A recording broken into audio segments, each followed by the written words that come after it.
안녕하세요. 김영한 장로입니다. 새해 복 많이 받으세요. 주님의 은혜로 승리하는 2021년이 되길 바랍니다. 오늘 말씀의 제목은 사랑하라 어떻게요? 입니다. 하나님의 말씀을 봉독함으로 하나님의 말씀을 선포하겠습니다. 요한복음 15장 9절에서 10절까지의 말씀입니다. 아버지께서 나를 사랑하신 것 같이 나도 너희를 사랑하였으니 나의 사랑 안에 거하라.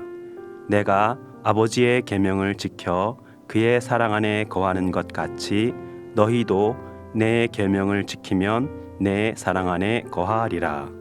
아멘. 이제 우리는 그 하나님의 동행함 속에서 용서하고 사랑하는 사람들과 함께 인생의 길을 걸어가야만 합니다. 짧은 길이 아닙니다. 1년이 아니고 10년이 아니라 인생길입니다. 하나님이 함께하지 않는 인생길, 무슨 의미가 있습니까? 동시에 하나님의 사랑을 받고 하나님의 용서를 받은 언약의 공동체, 생명의 공동체, 십자가의 공동체, 이 공동체가 없이 나 홀로 걸어간다면 또 무슨 의미가 있겠습니까? 여러분, 하나님이 함께 하십니다. 주님이 함께 하십니다. 그리고 언약의 십자가의 생명의 공동체가 함께 합니다. 누가 이 길을 걸어갈 수 있겠는가? 서로 용서하고 서로 사랑한 이들이 함께 걸어갈 수 있습니다. 이 길에는 자기 이익이 없습니다. 이 길에는 영혼의 이익만이 존재할 뿐입니다. 시련이 몰아치고 고난이 몰아치면 자기 이익을 따라 살던 사람들은 떠나갈 수밖에 없습니다. 그러나 영혼의 유익을 구하며 살던 사람들, 천성에 대한 소망만으로 살아가는 사람들은 흔들리지도 않고 변하지도 않습니다. 서로를 항상 용서하고 서로를 항상 사랑하면서 주의 은총을 누리며 걸어가는 길입니다. 오늘 그 놀라운 은혜를 경험하는 한 해가 되기를 원합니다. 우리는 타락한 존재입니다. 그래서 땅에 매여 삽니다. 땅에 매여 살다 보니 땅의 속성대로 무언가를 땀 흘리면서 추구합니다. 그래서 거기서 문제가 발생합니다. 사랑에는 크게 두 가지의 종류가 있습니다. 첫 번째 사랑은 필요를 채우는 사랑입니다.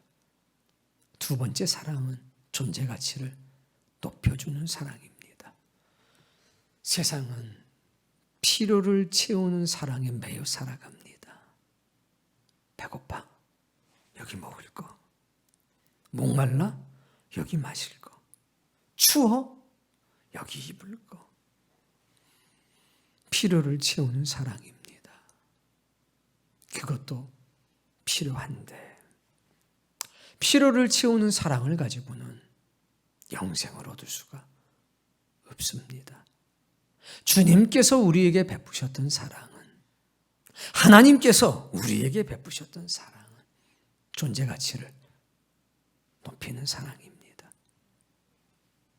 죄인을 죄악의 구렁텅이에서 건져 올리신 것, 사망의 종로로 타던 사람을 건져 올리셔서 하나님의 백성이 되게 하는 것, 그리고 영원한 생명을 누리게 하는 것, 이거는 필요를 채우는 것이 아니라 존재의 가치를 바꿔버리는 겁니다.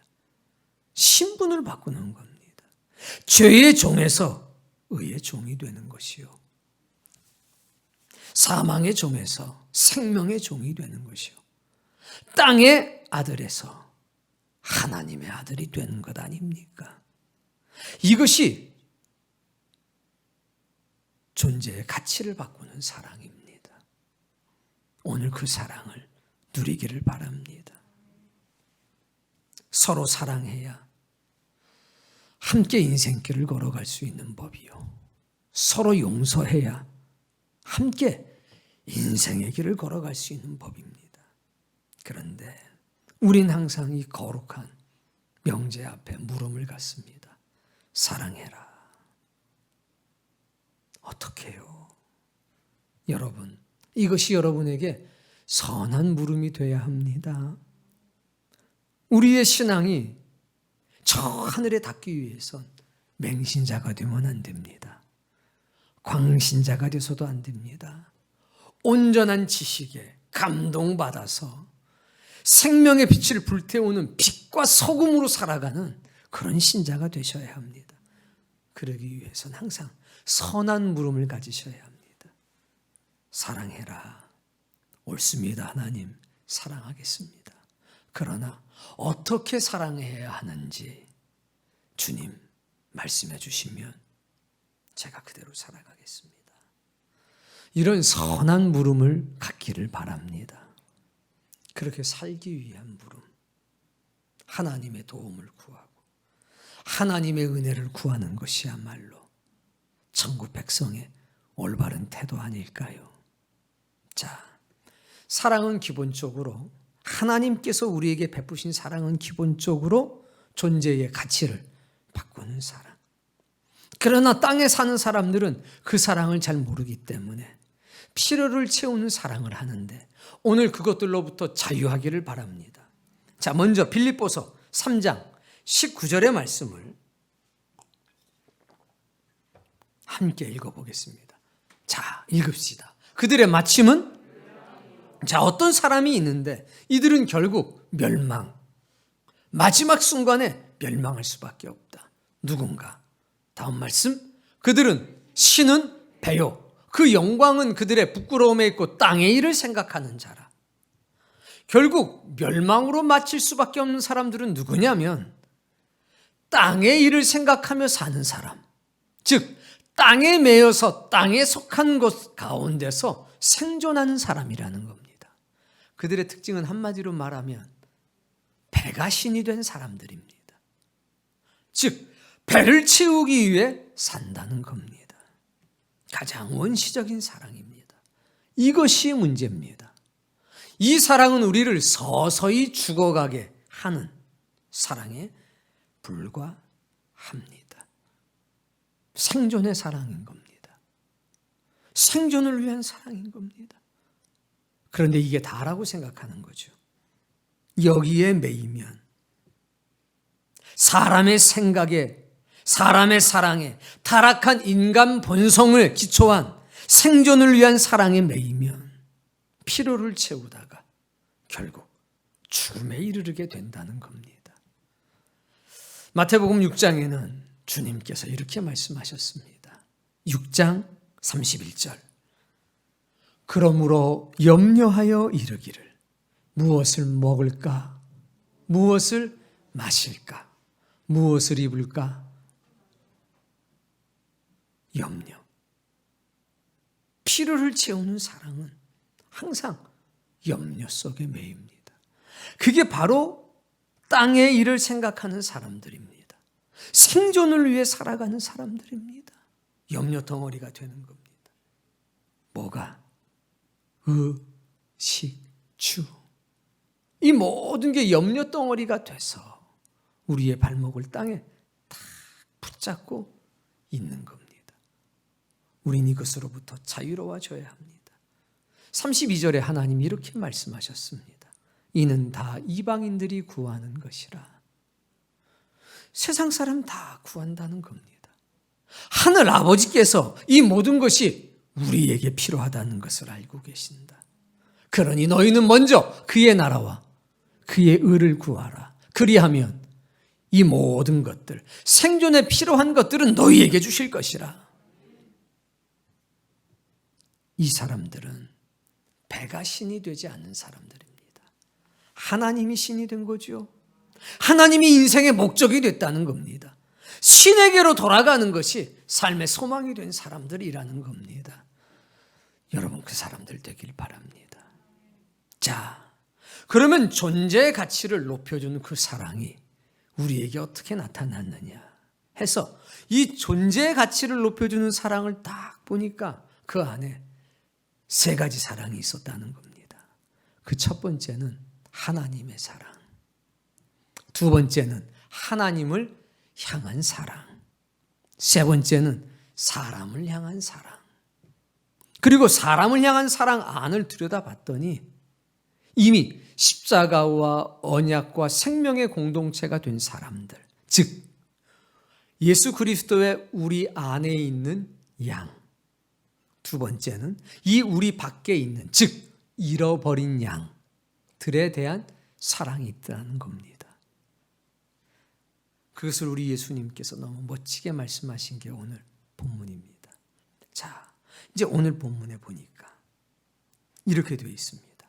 아버지께서 나를 사랑하신 것 같이. 자, 하나님의 사랑인 겁니다. 하나님의 사랑. 두 번째, 나도 너희를 사랑하였으니. 사람을 향한 사랑인 겁니다. 아버지께서 나를 사랑하신 것 같이 나도 너희를 사랑하였으니 나의 사랑 안에 거하라. 예수님의 사랑 안에 거하는 것, 이것 속에 하나님을 향한 사랑이 담겨 있는 겁니다. 예수님은 이 말씀을 통해서 이 세 가지의 사랑을 다 보여주십니다. 하나님의 사랑, 그리고 사람을 향한 사랑, 하나님을 향한 사랑을 다 보여줍니다. 이것을 지킬 때 서로 사랑하라 하는 세 계명을 이룰 수가 있는 겁니다. 존재 가치를 높여주는 그 사랑의 본질은 하나님의 사랑입니다. 그 사랑이 닿습니다. 그러면 하나님을 사랑하지 않고는 견딜 수가 없습니다. 내가 신을 향한 거룩한 사랑이 그 보좌에 딱 닿게 되면 전율이 오기 시작합니다. 그리고 바로 사람을 향한 사랑이 시작됩니다. 자, 10절에는 뭐라고 그랬냐면 내가 아버지의 계명을 지켜 그의 사랑 안에 거하는 것 같이. 이게 바로 하나님을 향한 사랑의 본질입니다. 그분의 뭘 지켜요? 계명을 지키는 거죠. 하나님의 계명을 지키는 것. 이것을 통해서 우리는 하나님 사랑을 나타내는 겁니다. 그리고 이 하나님의 계명을 지킬 때 그 사랑 안에 거하는 거죠. 너희도 내 계명을 지키면 내 사랑 안에 거하리라. 아멘. 그래서 하나님의 사랑, 사람을 향한 사랑, 그리고 하나님을 향한 사랑을 오늘 본문에서 만날 수가 있습니다. 중요한 영적 원리, 서로 사랑하고 서로 용서할 때 함께 인생길을 걸어갈 수 있다는 거, 그거 꼭 기억하셔야 합니다. 근데 이 하나님의 사랑이 요한복음 15장을 통해서 존재 가치를 높여주는 그 하나님의 사랑이 명확하게 드러납니다. 그게 요한복음 15장 1절과 2절입니다. 자, 1절은 대전제를 말합니다. 나는 참 포도나무요. 예수님은 포도나무라 이겁니다. 내 아버지 하나님은 농부다라고 했습니다. 그래서 2절 이하부터 보는 모든 말씀에 전제는 뭐냐? 하나님은 농부시고 예수 그리스도는 포도나무요. 우리는 거기 붙어 있는 가지가 된 겁니다. 그러니까 이 모든 사건은 붙어 있는, 나무 되시는 예수 그리스도께 붙어 있다는 것이 전제가 된 겁니다. 자, 그들에게 뭐라고 말씀하시냐면 2절 말씀. 무릇 내게 붙어 있어 열매를 맺지 아니하는 가지는, 붙어 있다는 겁니다. 끊어진 게 아니라는 것을 기억하셔야 합니다. 붙어 있다는 얘기는 그분을 신뢰한다는 얘기고 그분을 의지한다는 얘기입니다. 붙어 있습니다. 관계를 맺고 있습니다. 그런데 열매가 아직 없다는 겁니다. 붙어 있으면 열매가 있어야 되는데 붙어 있는데도 불구하고 열매를 맺지 못하는 이유는 뿌리로부터의 영양 공급이 잘 이루어지지 않기 때문입니다. 그때 우리가 터키 갔을 때 이 포도나무를 봤어요. 덩쿨 포도나무잖아요. 이 포도나무가 나무에 붙어 있는데도 이 가지에서 열매를 맺지 못한 이유는 딱 한 케이스밖에 없습니다. 땅에 붙어 있으면. 땅에 붙어 있으면 영양 공분이 제대로 이루어지지 않습니다. 땅에 붙어 있는 데가 이게 상하기 시작하거든요. 끊어진 건 아닌데 공급이 잘 안 일어납니다. 그래서 그 줄기를, 가지를 V자로 해서 딱 받쳐주면 살아나기 시작합니다. 그 뿌리로부터 영양 공급이 잘 일어나죠. 그러면 열매를 맺습니다. 그게 다음 구절이잖아요. 열매를 맺지 아니하는 가지는 첫 번째 사랑입니다. 아버지께서 그것을 제거해 버리시고, 이 제거라고 하는 말은 두 가지 의미가 있다고 말씀을 드렸습니다. 첫 번째는 제거하다. 두 번째는 들어 올리다. 그러니까 여기서는 제거하다로 번역하면 안 되고 올바른 번역은 들어 올리다로 번역을 해야 합니다. 사랑이니까, 붙어 있으니까. 왜 들어 올리십니까? 열매를 맺게 하시려고. 그것을 뭐 하신다고요? 들어 올립니다. 붙어 있기 때문에. 이게 떨어져 있으면요, 들어 올리질 않습니다. 그때는 아궁이로 들어가는 겁니다.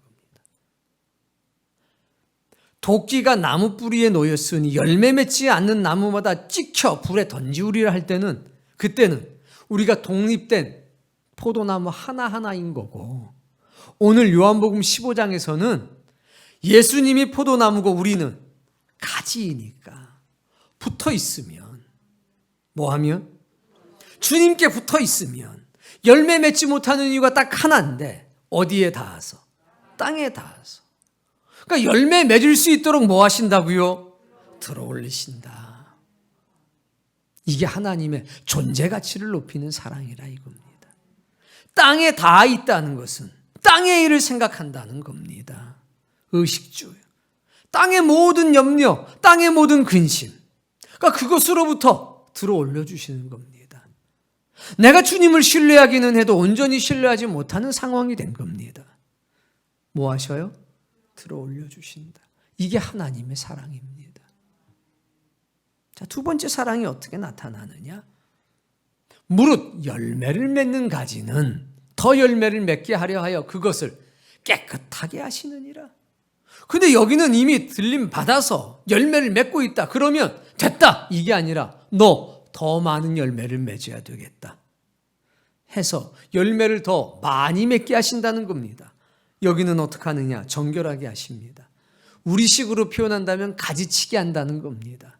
모든 영양분이 딴 곳으로 가지 않고 오직 열매 맺는 데 사용될 수 있도록 깨끗하게 한다는 겁니다. 모든 걱정과 근심과 염려를 완전히 소멸시키겠다는 이야기입니다. 그래서 아버지의 사랑이 두 가지로 나타납니다. 첫 번째, 열매를 맺지 못하는 가지들은 그것을 들어 올리는 것으로 그 존재의 가치를 높여주시는 겁니다.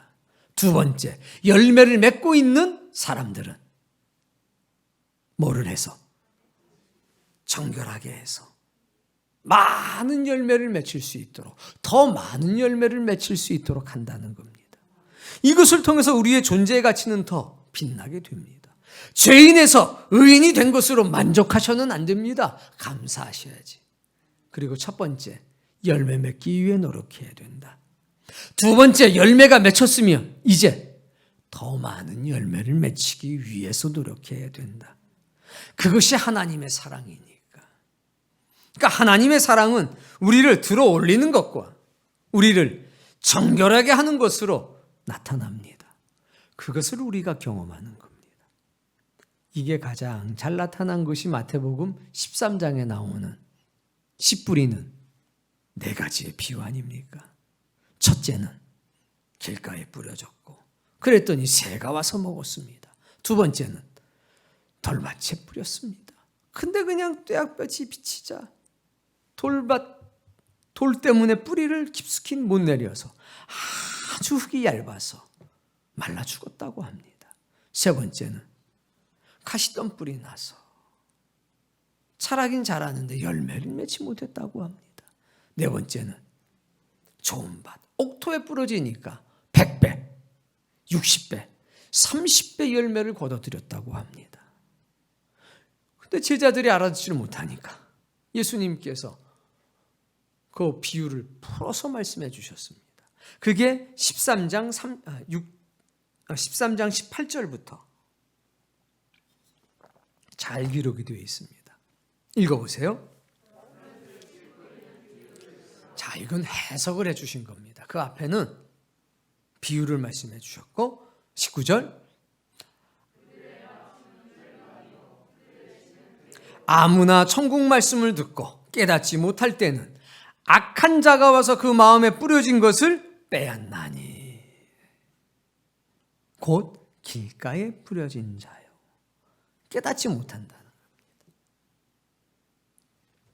그러니까 깨닫지 못하니까 우리가 말씀의 네 가지를 기억하고 있지 않습니까? 첫 번째 말씀을 들어야 한다. 두 번째 말씀을 깨달아야 한다. 세 번째 말씀을 지켜야 한다. 네 번째 인내로 결실을 해야 한다. 그때 그것이 말씀이 믿음이 되는 것이라고 그랬습니다. 깨달음이 없습니다. 듣기는 들었는데 깨달음이 없습니다. 왜 깨달음이 없느냐? 길 가기 때문에 그렇습니다. 길은 바쁘게 움직이는 곳. 무언가 목적지를 향해 가는 과정. 세상 살아가는 바쁨에 매이면 말씀을 깨닫지 못하는구나. 바쁨을 뛰어넘을 수 있는 사람이 되어야 되겠구나. 그래서 하나님께서는 세상의 바쁨에 매여 있는 사람들에게 들어 올리시는 겁니다. 너무 바쁘기 때문에 기도합니다. 그런 거 아닙니까? 두 번째는 돌밭에 뿌려졌다는 것은 말씀을 듣고 즉시 기쁨으로 받되 다음 말씀 그 속에 뿌리가 없어 잠시 견디다가 말씀으로 말미암아 환난이나 박해가 일어날 때는 곧 넘어지는 자라. 돌이 많아서 흙이 얇다는 겁니다. 뿌리가 못 내린다는 겁니다. 깨닫기는 깨닫는가 봐요. 잠깐. 말씀을 너무 기쁘대는 거잖아요. 말씀을 듣는 것은 기쁜데 그대로 사는 것은 너무 싫어하는 사람, 버거워하는 사람. 그걸 뭐라고 그러느냐? 지식충이라고 합니다. 듣는 것만 기뻐하는 겁니다. 지식을 먹는 것만 기뻐하는 겁니다. 그 지식이 믿음되는 것은 피하는 사람들입니다. 결국 들어 올린다는 것은 말씀을 듣는 자가 아니라 말씀을 지키는 자 되게 하는 겁니다. 너무 기쁘게 말씀을 받지만 기도하라는 말씀이 너무 힘겨워서 기도하지 못하면 지식충이 되는 겁니다. 환난, 고통, 어려움이 돌인 겁니다. 이 돌을 치워주실 모양입니다. 그리고 그 밭을 더 갈아엎으실 모양입니다. 그게 들어 올리는 거겠지요. 야, 오늘 정말 기도하자는 말씀에 내가 은혜 받았어. 전도하자는 말씀이 나를 춤추게 했어. 그런데 지금은 아닌 것 같아. 이런 어려움이 있고 저런 어려움이 있어. 그러면 그 어려움을 치워야 되지 않습니까? 그 어려움을 뛰어넘어야 되지 않습니까? 그래야 우리가 뿌리 박히는 거 아닙니까? 떠날 생각하지 않는 거 아닙니까? 어떻게든 이 말씀을 지켜야지. 돌을 치워줄 수 있는 사람 되길 바랍니다. 돌을 치워주십니다, 주님은. 들어 올리는 겁니다. 열매 맺을 수 있도록. 세 번째는 가시떨기입니다. 말씀을 들으나 세상의 염려, 재물의 유혹에 말씀이 막혀 결실을 못한다. 자라나요. 줄기와 가지가 뻗는데 열매를 맺지 못한다. 왜? 가시덤불이 태양의 빛을 막고 있으니까. 가시덤불이 더 많은 영양분을 뺏어가 버리니까. 자라긴 자라는데 마지막 열매를 맺힐 만한 영적인 에너지가 부족한 거 아닙니까? 그걸 뭐라고 그랬냐? 재물의 유혹, 세상의 염려. 이게 가장 큰 겁니다. 정결하게 하는 것은 이 모든 것들로부터 자유롭게 하는 겁니다. 의식주로부터. 먼저 그의 나라와 그의 의를 구하며 살아가는 사람들, 더 많은 열매를 맺히게 될 겁니다. 신성하고 거룩한 경험을 하게 되는 겁니다. 이것은 게을른 게 아닙니다. 뭐 하나님이 먹이신다고 그랬으니까 뭐 떨어지겠지. 예언하건대 굶어 죽습니다. 그건 아무것도 하지 말고 저 하늘 바라보는 게 아니라 그런 얘기 당연히 아니죠. 당연히 아닙니다. 일하는 목적. 그거 분명히 하라는 겁니다. 왜 일하는지. 그 일터조차도 하나님의 땅으로 만들라는 얘기입니다. 거룩한 것과 속된 것이 딱 구별되어 있는 이중적인 삶이 아니라 우리는 우리의 삶 자체가 예배라는 거. 우리의 삶 자체가 예배라는 거. 그거 기억하고 살라는 겁니다. 이런 사람은 더 많은 열매를 맺힌다는 겁니다. 직장이니까 여기는 이게 아니라 이 직장도 하나님의 일터지. 여기서도 내가 생명의 열매를 맺혀나가야 할 장소지. 여기서도 하나님의 은혜가 역사가 되고 나타나지. 이게 우리를 어떻게 하는 겁니까? 정결하게. 여기는 돈 버는 장소니까 돈만 벌면 돼. 이게 아니라는 거죠. 이게 깨끗해지는 것 아닙니까? 속된 것을 거룩하게 만드는 능력이 역사하는 그런 사람 아니냐는 겁니다. 그런 사람은 더 많은 열매를 맺히게 돼 있습니다.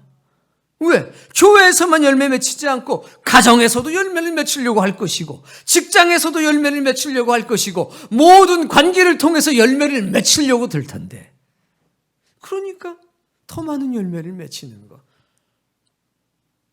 아니냐 이겁니다. 좋은 땅에 뿌려졌다는 것은 말씀을 듣고 깨닫는 자니 결실하여 100배, 60배, 30배가 되느니라. 이런 사람들은 모습이 같아요. 교회에서의 모습이나 가정에서의 모습이나 직장에서의 모습이나 학교에서의 모습이나 본질적인 모습이 같다는 겁니다. 목사님 앞에서나 일꾼들 앞에서나 잃어버린 양들 앞에서나 이 우리 안에 든 양 앞에서나 일관된 태도를 가지고 살아가니 얼마나 많은 열매가 주렁주렁 맺혀가고 있습니까? 이게 정결 아닙니까? 오늘 주님께서 그 사랑을 직접 보여주셨습니다. 사랑하는 성도님, 하나님의 사랑은 우리를 들어 올리시는 것으로 나타냈고 하나님의 사랑은 우리를 정결하게 하는 것으로 나타났습니다. 내가 하나님의 사랑을 받았다. 내가 내 아버지의 사랑을 받았다. 나도 너희를 사랑한다. 그랬으면 우리도 주님 앞에 이 말씀을 똑같이 복창해야 됩니다. 주님, 제가 주님의 사랑을 받았습니다. 그래서 저도 이 우리 안에 든 양을 사랑합니다. 주님이 나를 사랑해 주셨던 것처럼 제가 그들을 사랑합니다. 이 울타리 안에는 말입니다. 이 우리 안에는 말입니다. 아직 열매를 맺지 못하는 그런 양들도 있습니다. 사랑하라. 어떻게 해요? 들어올려라. 어떻게 해요? 들어올려라. 주님이 너를 들어올려 주셨던 것처럼 그를 들어올려라. 땅의 염려와 근심으로부터 멀어지게 해라. 열매를 맺고 있어 이제. 그러면 더 많은 열매를 맺힐 수 있도록 정결하게 해줘라. 그게 어떻게 옵니다. 들어올리는 사랑을 해주시길 바랍니다. 정결하게 해주는 사랑을 하시기 바랍니다. 그러면 열매를 맺지 못했던 사람들은 열매를 맺을 것이요. 열매를 맺은 사람들은 더 많은 열매를 맺히게 될 것입니다. 사랑하라. 서로 사랑하라. 어떻게 하면 될까요? 하나님의 사랑을, 주님의 사랑을 받았지. 예, 주님이 저를 들어올리셨습니다. 주님이 저를 정결하게 하셨습니다. 그래, 너도 가서 그들에게 그렇게 해. 그들을 들어올려. 땅의 걱정과 염려로부터 멀어지게 해. 그리고 그들을 정결하게 해. 그러면 더 많은 열매를 맺힐 거야. 이게 사랑입니다. 어떻게 하면 저 사람을 땅의 걱정과 근심과 염려로부터 멀어지게 할 것인가? 내가 어떻게 하면 저 사람이 더 많은 열매를 맺을 수 있도록 도울 수 있을까? 그게 사랑입니다. 오늘 이 거룩한 사랑, 이 신성한 사랑, 그 사랑을 여러분이 받기를, 그리고 여러분이 그 사랑을 받았기 때문에 그 사랑을 베풀어 주기를 바랍니다. 2021년도 서로 사랑하라. 이것이 우리의 관념 속으로 들어오는 게 아니라 우리의 심장 속으로 들어와서 우리의 삶이 되길 바랍니다. 여기저기서 목사님, 내가 김집사 들어올렸어요. 내가 아무개 성도 그냥 들어올렸더니 그냥 이런 간증이 많기를 바랍니다. 뭐 일 잘하는데요, 뭐 열매를 맺기 때문에 더 많은 열매를 맺을 수 있도록 정결하게 해라. 그의 가족의 삶, 그의 경제적인 삶, 그의 학업, 그의 신앙, 모든 것들, 그 모든 삶의 영역에서 열매가 맺어질 수 있도록 네가 도와줘. 네가 깨끗하게 해줘. 이 사랑이 우리 서로를 비추기를 주의 이름으로 축복합니다. 주님, 오셔서 이 사랑을 우리에게 베풀어 주시고 이제 우리 간증하며 살 수 있도록 도와주십시오. 주님께서 나를 사랑하신 것처럼 나도 집사님을 사랑할게요. 성도님을 사랑할게요. 이런 고백이 부끄럽지 않게 우리 입술을 통해서 다 증거되기를 바랍니다. 하나님의 말씀이 우리의 일상이 되기를 주여 원하오니 허락해 주옵소서.